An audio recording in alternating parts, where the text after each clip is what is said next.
نبی پاک فرماتے ہیں قرآن پڑھنے والے کہ یہی لوگ اللہ والے اور خواص میں شامل ہیں، خاص لوگوں میں شامل ہیں، اللہ والے ہیں جو قرآن پڑھنے والے ہیں۔ اب سوچو کہ ہم قرآن کتنا پڑھتے ہیں۔ اب چند سورتوں کی فضیلت بھی سن لو۔ بندہ کہ یار پورا قرآن پڑھنے میں تو ٹائم لگے گا، پورا ہی پڑھنا ہے، لیکن جب جب موقع ملے تو میں کچھ آپ کو خاص صورتیں بتا دیتا ہوں جس کی برکتیں سنتے جاؤ۔ پیارے آقا علیہ الصلوۃ والسلام فرماتے ہیں اپنے گھروں کو قبرستان مت بناؤ، بے شک جس گھر میں سورہ بقرہ پڑھی جاتی ہے شیطان اس گھر سے بھاگ جاتا ہے۔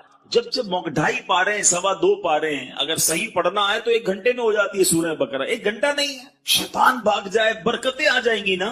جس گھر میں شیطان ہوگا کدھر سے برکتیں آنی ہیں؟ تو سورہ بقرہ اپنے گھر میں پڑھیں، جب جب مہینے میں 1 بار پڑھ لے، روز کا آدھا پارہ پڑھیں تو 4 دن میں 5 دن میں سورہ بقرہ ختم ہو جائے گی۔ پڑھنے والے تو بنے نا۔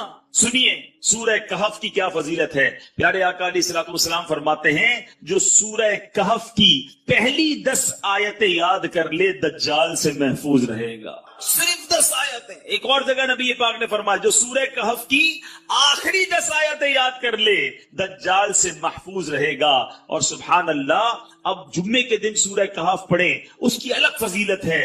سورہ یاسین کثرت سے پڑھا کریں۔ پیارے آقا فرماتے ہیں بے شک ہر چیز کا دل ہے اور قرآن کا دل سورہ یاسین ہے۔ جو 1 مرتبہ سورہ یاسین پڑھے گا اس کے لیے 10 مرتبہ قرآن پڑھنے کا ثواب لکھا جائے گا۔ اللہ کی رحمت تو دیکھو، سورہ یاسین 12-10 منٹ میں پوری ہو جاتی ہے، 10 قرآن کا ثواب۔ ہم سے گھنٹوں ٹی وی دکھوا لو، ہم سے گھنٹوں فون پہ بات کروا لو، 10 منٹ سورہ یاسین کے لیے ٹائم نہیں نکل۔ کتنی دوری ہے قرآن سے، سوچئے۔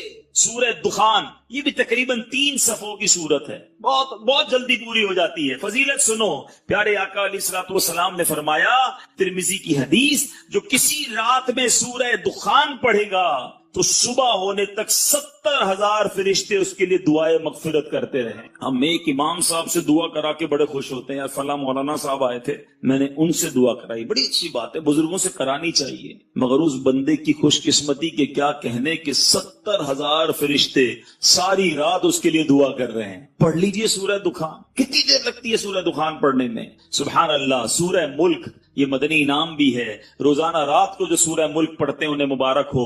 دعوت اسلامی کے مدرسۃ المدینہ بالغان میں بھی پڑھ کر سنائی جاتی ہے۔ نبی پاک علیہ الصلوۃ والسلام نے فرمایا بے شک قرآن میں 30 آیتوں پر مشتمل ایک سورت ہے جو اپنے قاری کے لیے شفاعت کرتی رہے گی یہاں تک کہ اس کی مغفرت کر دی جائے گی۔ یہ تبارک الذی بیدہ الملک ہے، 30 آیتوں والی سورت ہے، چند منٹ لگتے ہیں۔ اے میرے میٹھے اسلامی بھائیوں، میں نے مختصر وقت میں آپ کو کچھ قرآن پاک کے فضائل بیان کیے ہیں، کچھ اہمیت اجاگر کرنے کی کوشش کی ہے۔ سورہ اخلاص کتنی مختصر سورت ہے، اللہ کی رحمت دیکھو ہم پر کتنا برسنا چاہتی ہے۔ پیارے آقا علیہ الصلوۃ والسلام نے فرمایا، مسلم شریف کی حدیث ہے، آقا فرماتے تم میں سے کوئی شخص رات میں 1/3 قرآن کیوں نہیں پڑھتا، 1/3 قرآن کیوں نہیں پڑھتا؟ صحابہ کرام نے عرض کیا حضور کوئی شخص 1/3 قرآن، 1/3 قرآن رات میں کیسے پڑھ سکتا ہے؟ نبی پاک علیہ الصلوۃ والسلام نے فرمایا قل هو اللہ احد 1/3 قرآن کے برابر ہے۔ گویا کوئی 3 بار سورہ اخلاص پڑھ لے پورے قرآن کا ثواب عطا، اور کمال کا وظیفہ ہے۔ مگر ہم غلطی یہ کرتے ہیں کہ ہم اتنے مبارک وظیفے کو کثرت سے نہیں پڑھتے۔ آج بہت خوبصورت ایک روایت سنانے جا رہا ہوں۔ نبی پاک علیہ الصلوۃ والسلام کے صحابہ، بعض صحابہ نے فرمایا کہ جس مجلس میں، جس محفل میں، جس اجتماع میں سرور کائنات صلی اللہ تعالی علیہ وسلم پر درود پاک پڑھا جاتا ہے، اس مجلس سے ایک نہایت پاکیزہ خوشبو مہکتی ہے۔ ہم نارملی خوشبو لگاتے وقت کیا پلان کرتے ہیں کہ ایسی خوشبو ہو کہ تھوڑا دور تک جائے۔ عطر والے کو کہتے ہیں نا یار ذرا لانگ لاسٹنگ دینا، ایسا عطر پرفیوم دینا جو دیر تک رہے اور دور تک مہکے۔ آؤ میں بتاتا ہوں درود پڑھنے والوں، جب تم درود پڑھتے ہو تو خوشبو کدھر تک جاتی ہے؟ صحابہ کہتے ہیں جب کسی مجلس میں، کسی محفل میں درود پڑھا جاتا ہے تو اس درود کی مہک آسمانوں تک جاتی ہے، اور وہاں اللہ کے فرشتے اس خوشبو کو جب محسوس کرتے ہیں تو کہتے ہیں زمین پر کسی مجلس میں ہو نہ ہو کہیں آقا کے دیوانے جمع ہو کر نبی پاک پر درود و سلام کا نذرانہ پیش کر رہے ہیں. یعنی یہاں ہم درود پڑھیں وہاں فرشتوں کو پتہ چل جاتا ہے کہ کہیں درود پڑھا جا رہا ہے جس کی یہ مہک ہے، اس کی یہ خوشبو ہے جو آسمانوں تک پہنچ رہی ہے. اللہ اکبر.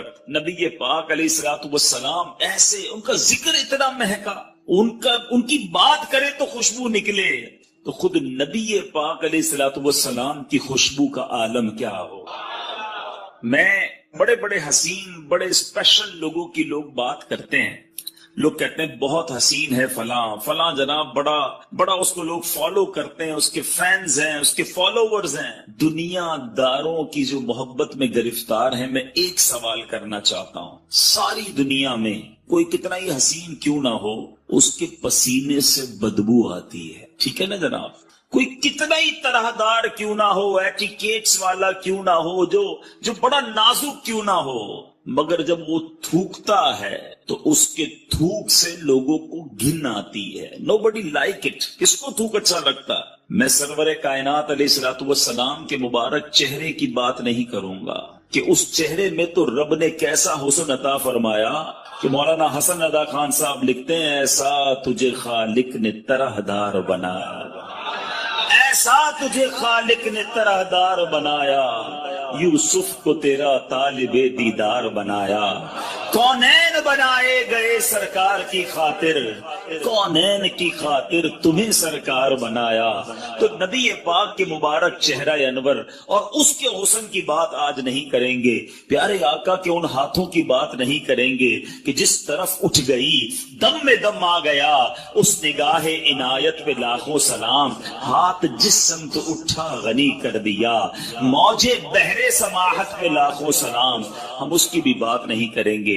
پیارے آقا کے مبارک دور و نزدیک کے سننے والے وہ کان لالے کرامت پہ لاکھوں سلام، اس کی بھی بات نہیں کرتے، بلکہ ہم صرف ان دو چیزوں کی بات کرتے ہیں کہ جس سے عموماً لوگ دور بھاگتے ہیں. میں اور آپ پرفیوم کیوں لگاتے ہیں، عطر کیوں لگاتے ہیں؟ کہ میرے اور آپ کے پسینے سے کسی کو بدبو نہ پہنچے. ایسا ہی ہے نا، بندہ اپنے پسینے سے کسی اور کو تکلیف نہ ہو، اچھی بات ہے، سنت کی نیت بھی ہو اور یہ بھی ساتھ نیت ہو کہ میری وجہ سے کسی مسلمان کو تکلیف نہ ہو، عطر لگانے کا بھی ثواب ملے گا. لیکن آج بتاتا ہوں میرے آقا کا پسینہ کیسا تھا، نبی پاک کا لعاب دہن کیسا تھا. We just talk about these two things. ہم فقط ان دو چیزوں کی آج بات کرتے ہیں، ذرا غور کیجئے. باقی نبی پاک کے کمالات تو بیان ہی نہیں کر سکتے نا. بڑے بڑے علماء نے کوشش کی، عاشقوں کے امام نے بھی قلم اٹھایا، جس نے بھی کوشش کی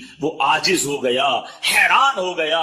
کیا خوب لکھتے ہیں اعلیٰ حضرت، سرور کہوں کہ مالک و مولا کہوں تجھے، باغ خلیل کا گل زیبا کہوں تجھے، آقا تیرے تو وصف عیب تناہی سے ہے بری، حیران ہوں میرے شاہ میں کیا کیا کہوں تجھے. آج اس شعر کا مطلب بھی تھوڑا سا سمجھ لو. عیب تناہی، علماء بیٹھے ہیں ماشاءاللہ، یہ کیا ہے، اس کے پیچھے کیا لکھا ہے اعلیٰ حضرت نے؟ مثال کے طور پہ اگر آج میں آپ سب کو کاغذ بھی دے دوں، قلم بھی دوں اور کہوں ذرا لکھو کسی پرسنل، جس شخصیت سے آپ پیار کرتے ہیں اس کے اوصاف لکھیں، اس کی خوبیاں لکھیں. آپ لکھنا شروع کریں گے، 10 لکھ دیں گے، 15 لکھ دیں گے، 50 لکھ دیں گے. اس کے بعد آپ مجھے سارے ہی قلم کاغذ واپس دے دیں گے کہ بھائی آپ نے کیا لکھا. آپ لکھیں گے بڑا حسین ہے، خوبصورت ہے، ملنسار ہے، مسکراتا ہے، مدد کرتا ہے، خیال کرتا ہے، حوصلہ بڑھاتا ہے. 10 15 20 پھر رک جائے گی نا قلم، اسٹاپ. آپ کہیں گے جناب یہ جس سے میں پیار کرتا ہوں نا یہ اس کی تعریف ہے. اعلیٰ حضرت کہتے ہیں یہ جو چیز ختم ہو جاتی ہے نا، تعریف رک جاتی ہے، تعریف اینڈ ہو جاتی ہے، یہ بھی تو ایک عیب ہے. تناہی اینڈ ہو جانا. اعلیٰ حضرت کہتے ہیں نبی پاک کی ذات وہ ہے جن کے اوصاف ختم ہی نہیں ہوتے ہیں. 1400 سال سے زیادہ وقت گزر گیا ہے، آج تک لکھنے والے لکھ رہے ہیں. بات ہے کہ پوری نہیں ہو رہی ہے، بات ہے کہ ختم ہی نہیں ہو رہی ہے. امام لکھتے ہیں تیرے تو وصف عیب تناہی سے ہیں بری، حیران ہوں میرے شاہ میں کیا کیا کہوں تجھے. لیکن رضا نے ختم سخن اس پہ کر دیا، خالق کا بندہ خلق کا آقا کہوں تجھے۔ تو نبی پاک علیہ الصلوۃ والسلام کی فقط ان دو چیزوں کی بات کرتے ہیں۔ آپ نے ذکر مصطفیٰ درود پاک کے بارے میں سنا نا کہ آقا کا ذکر کرو تو آسمان تک خوشبو جاتی ہے، کیوں نہ خوشبو جائے؟ نبی پاک خود کتنے مہکے مہکے، اللہ اکبر۔ میرے آقا جس گلی سے گزر جاتے ہیں نا، جس گلی سے نبی پاک گزر جاتے وہ سڑک مہک جایا کرتی، وہ گلی خوشبودار ہو جایا کرتی۔ صحابہ کرام کو جب نبی پاک کو تلاش کرنا ہوتا کسی سے پوچھتے نہ تھے کہ نبی پاک کہاں گئے ہیں، سڑک کے کنارے کھڑے ہوتے، خوشبو بتا دیتی کہ آقا گزر کر گئے ہیں۔ اور اسی بات کو بریلی کے تاجدار نے، امام عشق و محبت نے کیا خوبصورت انداز میں لکھا، فرماتے کیا مہکتے ہیں مہکنے والے، لگا لو خوشبوئیں جتنی لگانی ہے، مہکنے والوں سنو کیا مہکتے ہیں مہکنے والے، بو پہ چلتے ہیں بھٹکنے والے ہیں، امبر زمین۔ اعلیٰ حضرت کہتے ہیں بتاؤں نبی پاک جس سڑک سے جس گلی سے گزرتے وہ گلی پہچانی کیسی جاتی؟ کہتے ہیں امبر زمین، عبیر ہوا، مشک تر غبار۔ آقا جس گلی سے گزرتے زمین امبر کی ہو جاتی، ہوا عبیر ہو جاتی، تو غبار جو تھا مٹی جو ہے وہ مشک جیسی ہو جاتی۔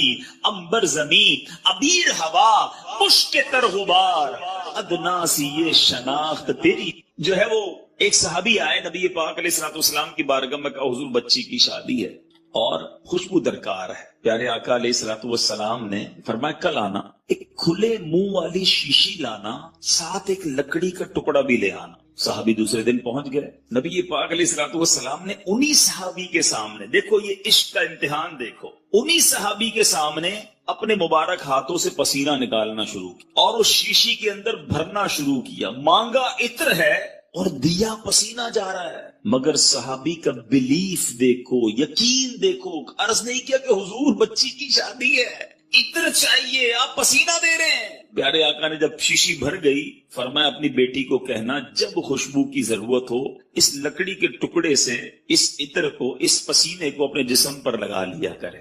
صحابی بیٹی کے پاس لے کر کے، دلہن ہے، میری اسلامی بہنیں سوچیں، عشق دیکھو، آج دلہن کے نخرے ہی ختم نہیں ہوتے، باپ قرضے میں چلا جائے، اس کی فرمائشیں ختم نہیں ہوتی ہیں۔ وہ بھی ایک دلہن تھی کہ باپ سے خوشبو مانگا تھا اور نبی پاک کا وہ پسینہ لے کر آئے۔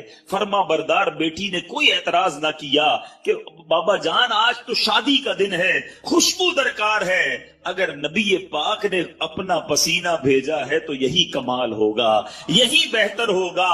اس دلہن نے پسینہ لگانا شروع کیا۔ آج میں اور آپ عطر لگائیں دوسرے کمرے میں خوشبو نہیں جاتی۔ آؤ بتاؤں میرے آقا کے پسینے نے کیا کمال کیا۔ علماء موجود ہیں، حدیث کی کتابوں میں یہ الفاظ ہیں کہ جیسے ہی اس دلہن نے پسینہ ملا پورے مدینے میں اس کی خوشبو پھیلنا شروع ہو گئی۔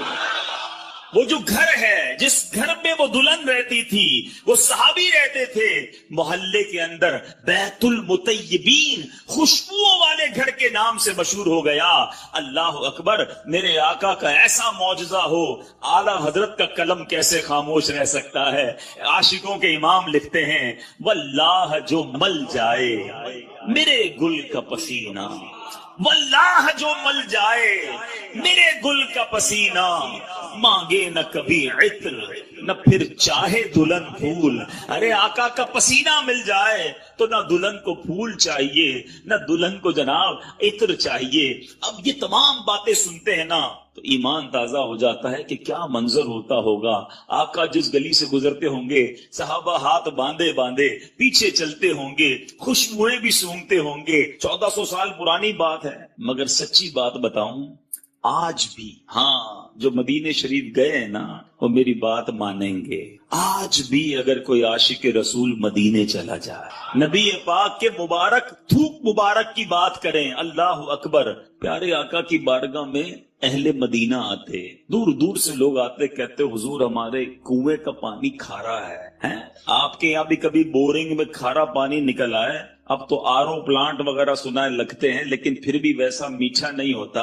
سنو صحابہ کے پاس کون سا پلانٹ تھا. کھارا کنواں میٹھا کرنا ہوتا تو کہاں جاتے تھے؟ نبی پاک کے در پر آتے تھے.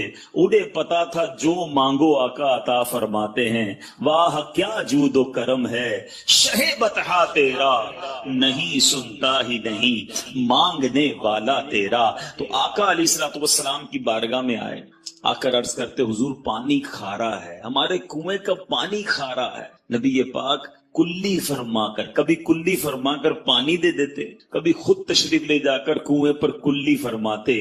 آقا کا کلی کیا ہوا پانی، کیونکہ اس میں لعاب مصطفیٰ صلی اللہ تعالی علیہ وسلم مل جاتا تھا، جب وہ کنویں میں ڈالا جاتا کھاری کنواں میٹھا ہو جایا کرتا. اعلیٰ حضرت لکھتے ہیں نا، جس سے خاری کنویں شیرائے جاں بنے، جس سے خاری کنویں شیرائے جاں بنے، اس زلال حلاوت پہ لاکھوں سلام. آقا کی زبان سے جو چیز ٹچ ہو جاتی، جو لعاب لگ جاتا. ایک صحابی، ان کا نام ہے حضرت عتبہ بن فرقد رضی اللہ تعالیٰ. آپ کی 4 بیویاں تھیں، 4 ازواج تھیں. آپ کی بیویاں، آپ کی ازواج سوچتی کہ حضرت عتبہ خوشبو کون سی لگاتے ہیں. وہ بڑی مہنگی مہنگی خوشبو لگاتی، مگر حضرت عتبہ کی خوشبو سے آگے نہ بڑھ پاتی. اور گھر میں بیوی زوجہ تو دیکھ لیتی ہے نا کہ عطر کون سا لگایا جا رہا ہے، وہ کبھی عطر لگاتے بھی نہیں دیکھا. ایک بار ایک زوجہ نے آپ سے عرض کی حضور یہ بتائیں آپ خوشبو کون سی لگاتے ہیں؟ ہم ساری مل کر کوشش کرتی ہیں کہ آپ کی خوشبو کے برابر آ جائیں، مگر آپ کی خوشبو بڑی عرفہ و اعلیٰ ہے، آپ بتائیں تو صحیح کون سی خوشبو یوز کرتے ہیں؟ آپ نے فرمایا میں کوئی خوشبو نہیں لگاتا. میرا واقعہ بڑا عجیب ہے. فرماتے ہیں کہ ایک بار میرے جسم پر آبلے پڑ گئے، اسکن ڈیزیز ہو گئی نا، جسم پر جلد کی بیماری ہو جاتی، آبلے پڑ گئے. صحابہ کا کمال یہ، جتنی سیرت پڑھے نا آپ، صحابہ کرام کو جو پرابلم ہوتی تھی ڈاکٹر نہیں نظر آتا تھا، کسی جگہ ایمرجنسی وارڈ میں نہیں جاتے تھے، بلکہ حضرت قتادہ کی آنکھ نکل جاتی، وہ بھی نبی پاک کے پاس ہی آتے. حضرت عتبہ بن فرقد کہتے ہیں میں پیارے آقا کے پاس چلا گیا کہ حضور جسم پر آبلے پڑ گئے. نبی پاک نے فرمایا کرتا اتارو. میں نے کرتا اتارا. آج اسکن پر، جلد پر کوئی بیماری لگے تو کریم لگائی جاتی ہے، آئنٹمنٹ لگائے جاتے ہیں، بڑے بڑے ڈاکٹر فارمولے لگاتے ہیں. نبی پاک نے حضرت عتبہ کا کرتا اتارنے کے بعد اپنا لعاب دہن نکالا، حضرت عتبہ کے جسم پر ملنا شروع کر دیا. اپنی زوجہ سے فرماتے ہیں وہ دن ہے، آج کا دن ہے، آبلے تو ختم ہو گئے، ہمیشہ میرا جسم بہکتا ہی رہتا ہے.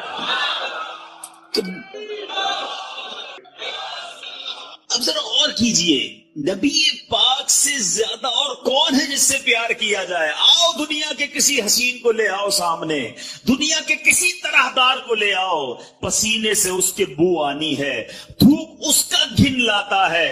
نبی پاک وہ ہیں جن کا پسینہ مشک سے زیادہ خوشبودار ہے. لعاب دہن جو ہے کسی کے جسم پر مل دو جسم خوشبودار ہو جاتا ہے. تو نبی پاک کو اللہ نے وہ با کمال، وہ حسین اور وہ دل ربا بنایا ہے.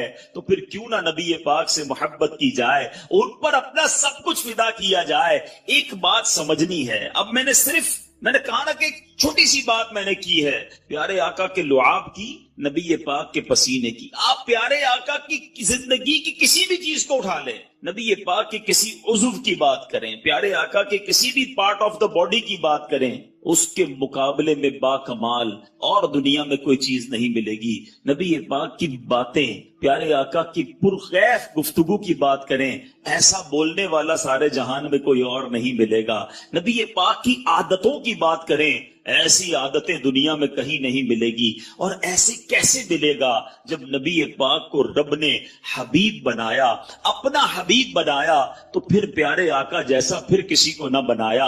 اور یہ بات میں نہیں کہتا، ایک بار پیارے آقا علیہ السلام نے خود جبریل امین سے ارشاد فرمائی. حدیث کا مضمون ہے، جبریل یہ تو بتاؤ، تم نے سارے نبیوں کو دیکھا ہے، سارے جہان کو دیکھا ہے، کیا تم نے ہم جیسا، مجھ جیسا کسی اور کو پایا؟ جبریل امین کا جو جواب ہے نا، وہ میں اعلیٰ حضرت کے شعر کے ذریعے دینا چاہتا ہوں. اعلیٰ حضرت لکھتے ہیں یہی بولے سدرا والے، سدرت المنتہا پہ رہتے ہیں نا جبریل امین، یہی بولے سدرا والے چمنے جہاں کے تھالے. آقا ہم نے ساری دنیا کو دیکھا رکھا, ساری دنیا کو چھان ڈالا. یہی بولے سدرا والے, چمنے جہاں کے تھالے سبھی میں نے چھان ڈالے, تیرے پائے کا نہ پایا تجھے یک نے یک بنایا. آقا رب نے آپ جیسا کسی کو نہیں بنایا. اب آؤ بتاتا ہوں, جب جبریل امین نے نبی پاک جیسا کسی کو نہیں دیکھا نا, تو پھر نبی پاک سے اٹیچمنٹ کیسی ہو گئی, پیارے آقا سے محبت کیسی ہو گئی. سارے نبیوں کے پاس گئے ہیں, مگر تفاسیر کی کتابوں میں سبحان اللہ لکھا, حضرت آدم علیہ السلام کے پاس جبریل امین 12 مرتبہ حاضر. کتنی بار؟ حضرت سیدنا ادریس علیہ السلام کے پاس 4 مرتبہ حاضر ہوئے. حضرت سیدنا نوح علیہ نبینا علیہ السلام کے پاس 50 مرتبہ حاضر ہوئے. حضرت سیدنا ابراہیم علیہ السلام کے پاس 42 ٹائمز 42 بار حاضر ہوئے. حضرت سیدنا موسیٰ کلیم اللہ علیہ نبینا علیہ السلام کے پاس 400 بار حاضر ہوئے. اور اب بتاتا ہوں, حضرت عیسیٰ علیہ السلام کے پاس جو روح اللہ ہیں 10